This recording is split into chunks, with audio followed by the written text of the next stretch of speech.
और सीधा रुख इस वक्त की बड़ी खबर की तरफ करेंगे। लखनऊ से कोरोना को लेकर बड़ी खबर। पिछले 72 घंटे में कोरोना का कोई नया केस सामने नहीं आया।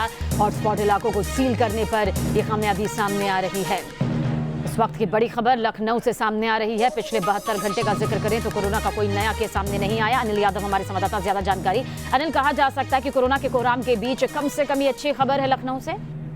बिल्कुल, लखनऊ में केस लगातार बढ़ रहे थे और 25 से ज्यादा केस हो गए थे, जिसमें जमातियों की संख्या आधे से ज्यादा थी। और उसके बाद तमाम जो हॉट स्पॉट इलाके उन्हें सील किया गया। पूरे लखनऊ में लॉकडाउन को सख्ती से लागू किया गया। इसका नतीजा ये है कि पिछले 72 घंटे से कोई नया केस नहीं आया है। तो लखनऊ के लोगों ने राहत की सांस ली है और प्रशासन को लग रहा है कि कोरोना जो संक्रमण बढ़ रहा था वो अब कंट्रोल में आ रहा है। लेकिन अभी निगाहें बनी हुई हैं और ढिलाई किसी तरह से बरतने की कोशिश नहीं की जा रही है और ये चौकसी लगातार बनी रहेगी। अनिल, बिल्कुल इस बीच आपसे ये भी समझना चाहेंगे, क्योंकि लॉकडाउन तो जब किया गया था बावजूद इसके वो कामयाबी नजर नहीं आ रही थी जिसकी उम्मीद यहाँ पर की जा रही थी। लेकिन हॉटस्पॉट इलाकों को चिन्हित करने के बाद और साथ ही इन्हें पूरी तरह से सीज करने के बाद कहा जा सकता है कि ये कामयाबी हाथ लगी है।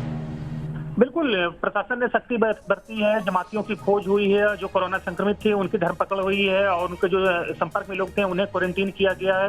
तमाम इलाकों को सील किया गया है। सख्ती से लॉकडाउन का पालन कराया गया। यही वजह से लखनऊ में 72 घंटे से कोई नया केस नहीं मिला। लेकिन अभी अधिकारियों से बात हुई तो उन्होंने कहा कि हम इसको लेकर निश्चिंत नहीं हो सकते, क्योंकि 14 दिन के दौरान कभी भी किसी में संक्रमण दिख सकता है। तो इसलिए ये सख्ती भी और ये जो सजगता है वो जारी रहेगी।